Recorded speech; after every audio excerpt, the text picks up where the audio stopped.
Good morning, good afternoon, good evening, wherever you are in the world. Thank you for joining me for today's SMIE Consulting Midweek Roundup.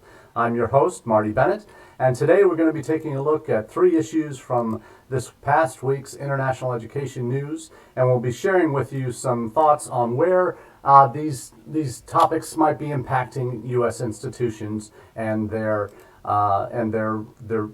policies and practices with regards to international education and international student recruitment. So hoping that the next half hour or so will be a productive one for both of you and both of us, and enjoy the time here and hopefully hear from you on your thoughts on some of these topics.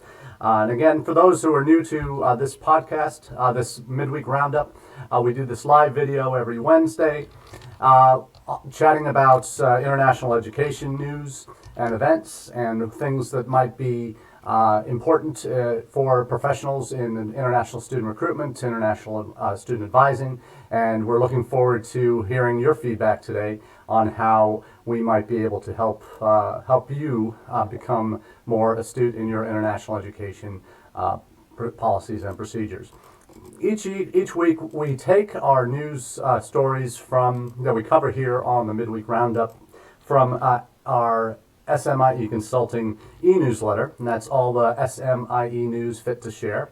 And SMIE, for those who don't get the acronym, it's Social Media and International Education Consulting. That's what we do here at SMIE Consulting, and we take the news stories each week from our newsletter. We pick 3 of those, and we highlight those, 3 or more, and highlight those here on the Roundup each Wednesday.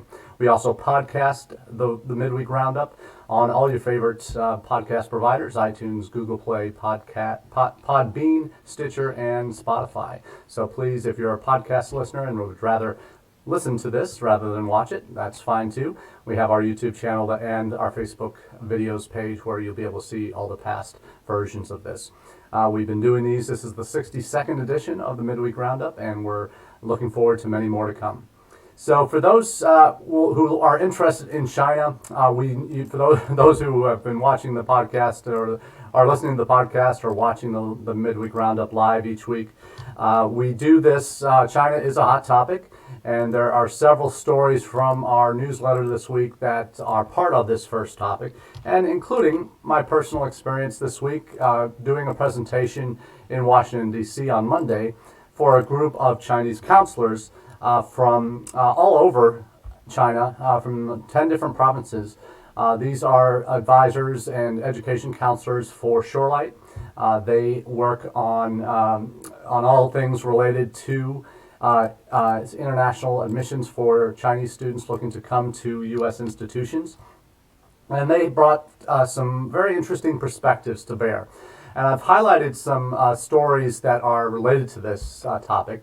I was asked to talk to this group of 10 educational consultants from around China to talk about the relationship between the U.S. and China, and a little bit of the history and also some of the current developments and ways U.S. campuses are addressing China-related issues, whether it be student recruitment issues or overall partnerships with institutions, that type of thing. So we talked about those issues, but also had an opportunity to ask them their perspectives on what are the most concerning elements of the U.S.-China relationship right now that concern their parents that they advise, the students and the parents that they advise, but also them as working professionals in the field in China.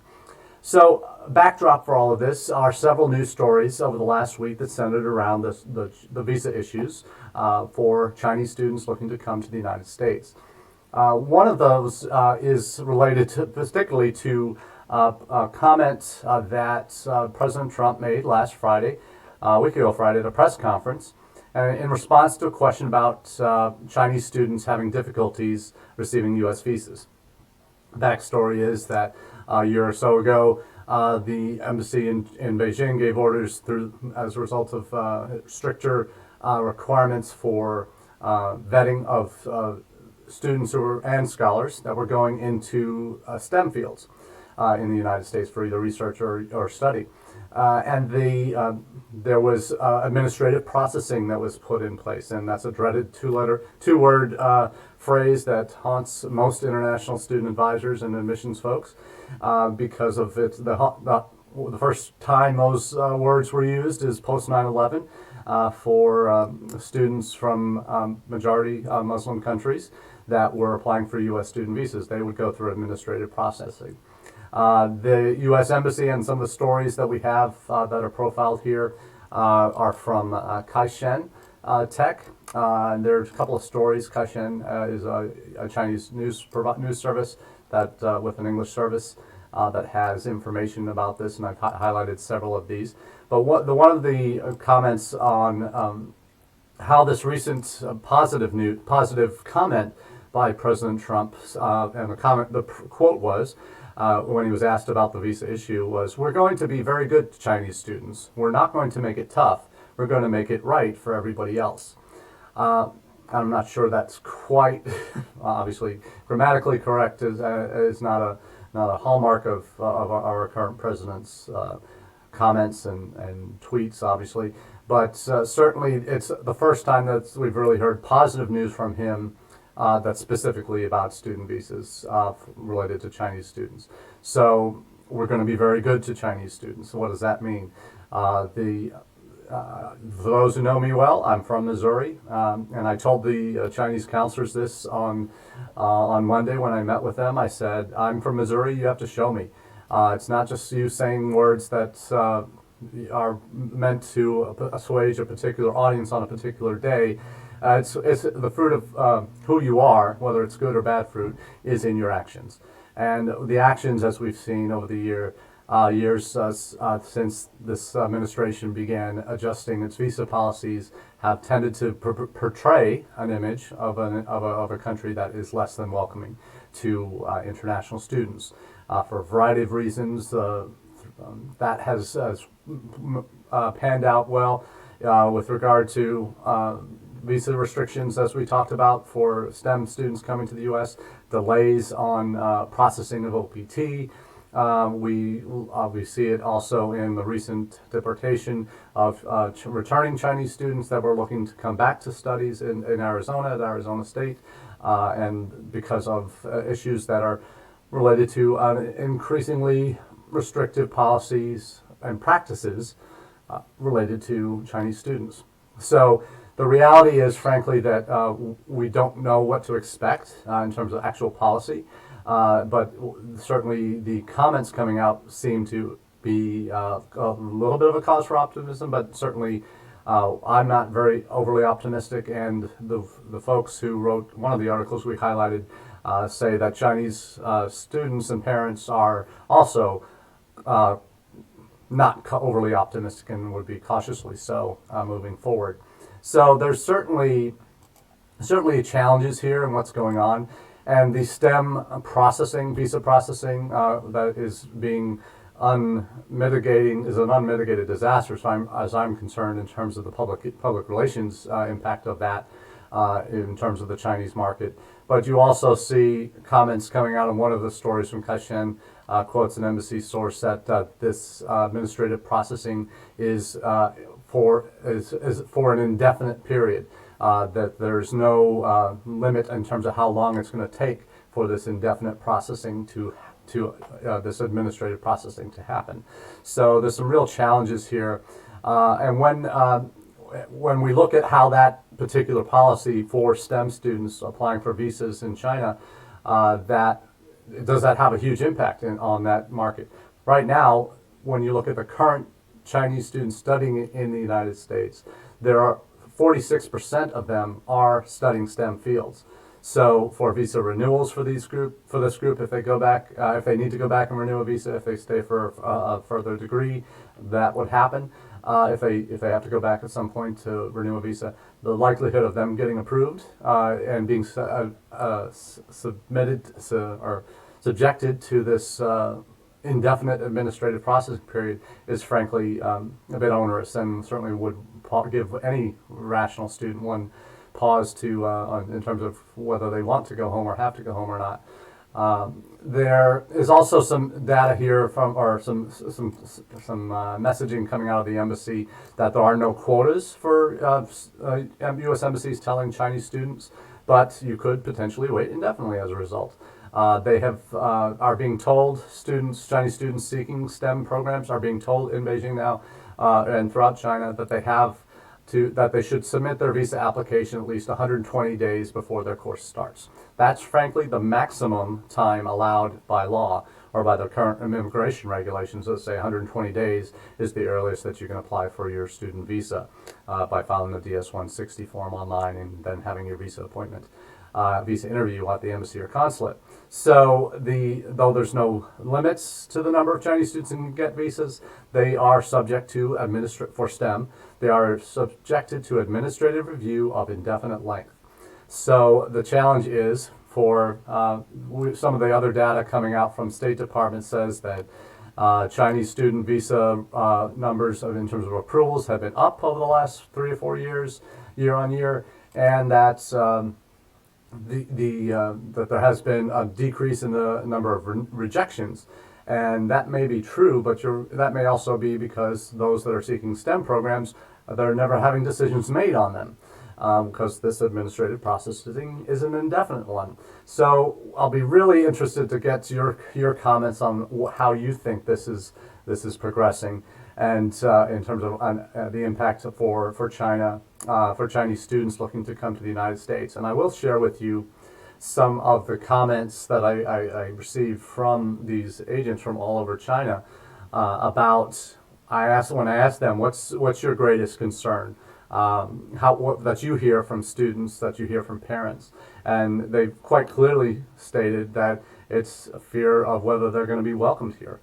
And that is something that really hurts as an international educator who spent my entire career presenting a welcoming image for the United States, for our campuses that I've been associated with in general terms, working with Education USA or any of the service providers I work for now that are intending to project the image that the United States and colleges here and the country welcome the students from around the world. So that's something that I'm really curious. I was obviously glad I heard it because it confirms some things that we kind of tend to live in our own international ed bubble sometimes and don't get a chance to step outside that. And for students and parents commenting that their main concern is being welcomed here, and it's a combination of things. It's a combination of, we've heard in the past that gun violence has been a major issue. And you heard the minister from the representative from the Chinese Ministry of Education issue a safety warning to students and parents that while still saying it's okay to go, saying that students need to be aware. And while that in itself is always a message that works for international students and should be given by certainly colleges and universities to incoming students. There are safety issues in any college campus around the country. But it means more when it's coming from a Ministry of Education of a country that sends over 360,000 international students to the United States. So impacts are fairly significant. And there have even been those in Beijing. A spokeswoman from the Foreign Ministry was also reported as saying in a VOA Voice of America post this past week that the United States has weaponized the issuance of visas following a recent incident related to a Chinese space program official to obtain permission to travel to a key conference in D.C. So when I hear from kind of the people on the ground that are working with students and parents every day say that these parents are worried if their sons and daughters will be safe. I also hear the one positive I took away from this is that they're still cautiously optimistic. They still believe in the value of a U.S. higher education, the quality of the programs that we offer here, the campus environments that we provide, the overwhelming level of services that are available, and the frankly welcoming communities on our college campuses when it comes to international students. It's those comments that give me at least some comfort that the students and parents would still prefer to come to the United States, and that preference is being challenged. But students are starting to plan to keep their options open and looking at other destination markets. And as colleges and universities that recruit in China, this needs to become a more important piece of your messaging out to prospective students, is about the level of comfort your current students have on your campus. And it's a story that must be told. Let your current students tell your story. If it's not an integral part of your messaging to your prospective student audiences and their parents, I'm going to add them in every chance I get, because so few institutions are doing it well. I will have a piece coming up for IDP Connect in the next month or so that will cover this important issue as well, about parent-parent communication strategies. And at the undergraduate level, if you're not focusing on parents as part of your ComFlow, you are missing out on opportunities to speak to them, not just at the end of the process when their students are admitted and already confirmed coming. You want to have information for them about paying bills and orientation and all that, but start earlier in the process, right at the front end, because you never know how many students and potential parents you're missing by not having content on your site that addresses their needs. So I encourage all of you to focus on that in your recruitment plans, in your messaging, and make that an important part of your process, particularly for the Chinese audience. But again, this applies globally. So we'll shift gears now to our second story, and we'll go down under for this. And this relates to Australia. They just are coming off their annual Australia International Education Conference, kind of their version of NAFSA down there. And there's some interesting data that came out of the conference related to their marketing efforts on how students are getting to the individual institutions in Australia. And the Pi News, great, one of my favorite resources for international ed news. They've done a couple of pieces that I've just posted to the comments section on the Facebook page, the links to those stories. The first of which was 75% of all international enrollments are via agencies. Agents are responsible for that. That's on average across the 5 major areas of education in Australia. And that relates to non-award studies, what they call higher education, bachelor's, master's, doctorate, VET, vocational educational and training, schools, so post-secondary or secondary schools, and then English language programs. So the area that actually had the highest percentage of its students coming from agents was for English language programs. Higher education was at about 78% of its students coming from agents. So we look at overall with how important those sectors are to Australia. The providers, Australian institutions and schools worked during 2018, worked with almost 6,900 active agencies around the world and over 19,000 agents. So during 2018. So China and India, as we know in the US, certainly represent the 2 largest agent markets for us.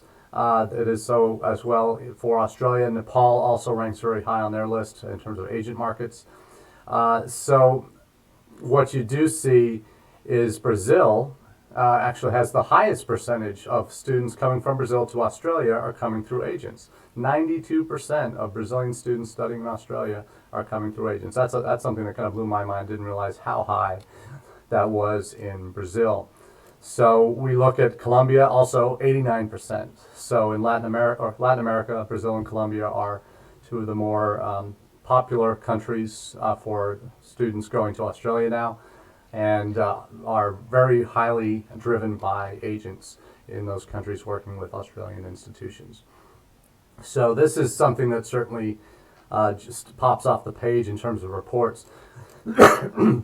Excuse me. And for those that have followed Australia, know a little bit of the history, Australian institutions really are the ones that founded the practice of using agents in recruiting international students to come to their campuses back in the 80s. That's when IDP came into reality, and has been a driving force of how institutions since then have brought students to their institutions. There are 35 universities and hundreds of vocational programs and English language programs in that country. Now, Australia has not had clean track record by any stretch in terms of negative news stories related to international ed. We've highlighted some of those on the Roundup earlier this year with the Four Corners reports and other subsequent issues related to institutions across the country that have admitted students with subpar English standards, English scores, and even eliminated their English language program requirements to be admitted to university programs.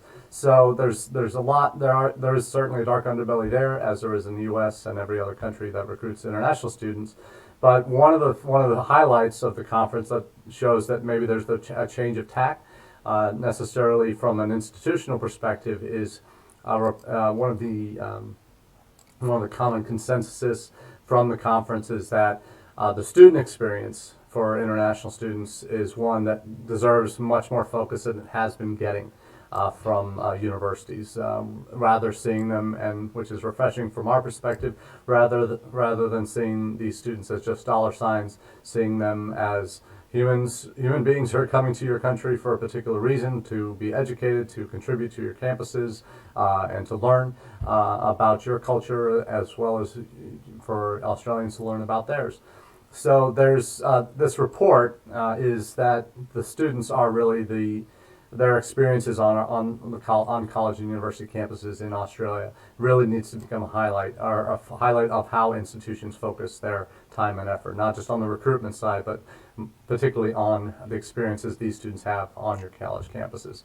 And institutions that have been very reluctant to engage in enhancing student experiences, or are just been seeing dollar signs, are ones that are probably going to start suffering more in the coming years. As we've talked about on the Roundup before, that this is an increasingly competitive global market for international students. And when Britain reintroduced their 2-year post-study work visa, interest spiked for students wanting to go to the UK. So there are these, and that was after it had been taken away 7 years ago. Then you had Brexit. There were some down years for the UK, or flat or down years for the UK, while Australia was booming. Now Australia's had a bit of a peak of late, but now they're having some back end issues, and that might be in quality control, perhaps on the agent front, and that is leading to some issues there. So it's healthy for Australian institutions to then now be focusing more intently on the student experience as a part of their quality initiatives there. So good luck with institutions down under to get where they need to be on that front. And our final story today comes to us from a U.S. institution, Brandeis University, that is well known in the U.S., certainly a highly regarded school, and one that has outstanding programs across the board. And the story comes, it's a fairly not benign, but fairly minor news story in the larger scheme of things of everything that's happened. But I bring it up primarily to highlight the challenges that even schools like Brandeis can have. This particular one relates to graduate students that were applying to Brandeis, had already been admitted and issued I-20s and all of this, from the International Business School, Management and International Business School at Brandeis graduate programs. So there were 16 students from African countries, primarily Ghana, Nigeria, and Liberia. And of that group, none were awarded visas. So 16 have been denied F1 student visas. And this was up from a previous high of only five visa denials the previous years. So for this one, and this is just one graduate school programs within a larger university.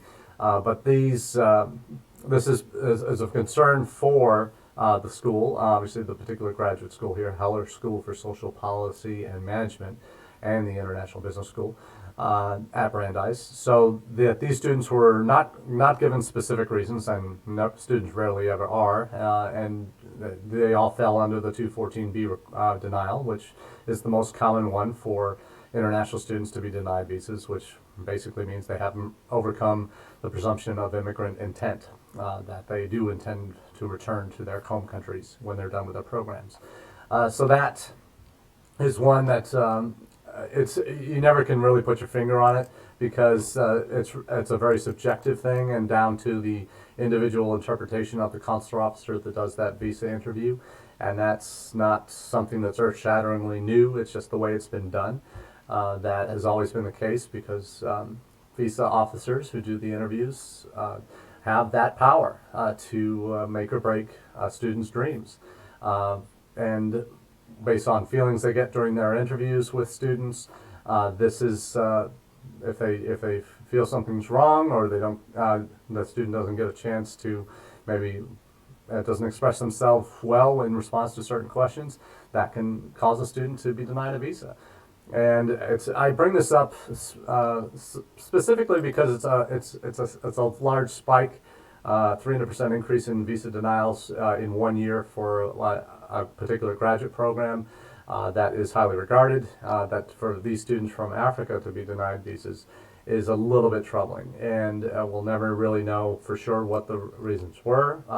If they were all interviewed by the same person or what have you, but it's troubling in that fact that it's happening at quality schools that have rigorous admissions policies and have documented financing and all of the other steps that international offices need to go through to admit students and issue legal documents that they can then go and apply for a visa. The hope is it's just a one-off and just a series of students in different countries in Africa that are getting had this bad experience, but we don't know, and we hope it's not something worse. More institutional. But this is something that we're certainly going to keep an eye on, and if we see other occurrences of that occurring around the country, we'll certainly let you know. But it really emphasizes, I think, the importance of campuses working with their Education USA partners in different countries to, particularly for visa advice, but throughout the admissions process, is to have your prospective students, admitted students, students who are about to go for their visa interviews, be in touch with EdUSA, attend their sessions, and get the lowdown on what consular officers are looking for and the kinds of questions that they ask, and actually meeting them potentially before they go for their visa interviews as they come and do sessions. So there's a lot that can be done to improve that situation and the circumstances your visa applicants will go through, and working with EdUSA is certainly an essential piece of that puzzle. So always encourage that. But for now, we'll say goodbye, and we will invite you to download any of the previous versions of the Midweek Roundup from the past few months on our Facebook page, our videos section, or on the SMIE Consulting YouTube channel. There's a playlist specifically with all of these Midweek Roundups. Or listening on the podcast, thanks again for tuning in, and we'll be back with you next Wednesday at 1 p.m. Eastern for another edition. Have a great week.